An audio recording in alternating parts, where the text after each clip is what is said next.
Le mausolée Thomas Sankara et ses 12 compagnons à Ouagadougou sera inauguré le samedi 17 mai prochain.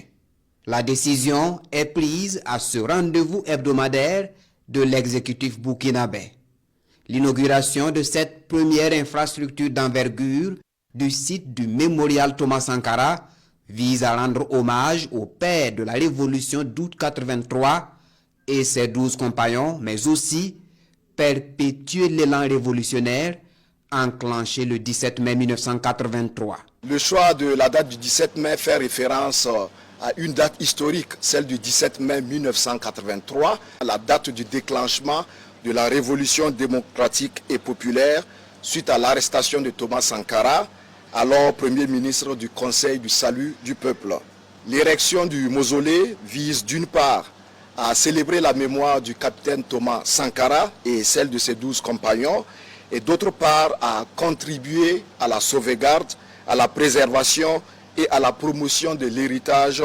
politique du père de la révolution d'août 1983. Il est prévu également à cette date du 17 mai 2025 le baptême de 12 rues au nom des 12 compagnons du président capitaine Thomas Sankara et le dévoilement de la maquette définitive du projet global du mémorial Thomas Sankara. Ce Conseil des ministres donne également son accord pour l'octroi du statut de pupille de la nation à 158 enfants mineurs des forces de défense et de sécurité,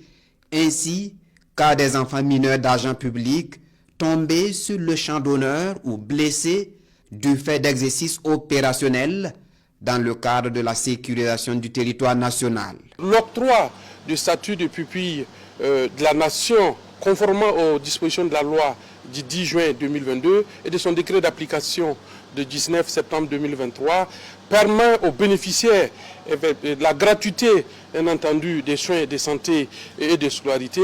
un soutien matériel et financier et bien entendu un soutien psychosocial. Et conformément à la loi burkinabé, notamment le code des personnes et de la famille, 72 personnes de 16 nationalités, demandeurs de la nationalité burkinabé, sont naturalisés. Des naturalisations actées à ce rendez-vous de l'exécutif burkinabé qui démontre ici une fois de plus que le Burkina Faso reste attrayant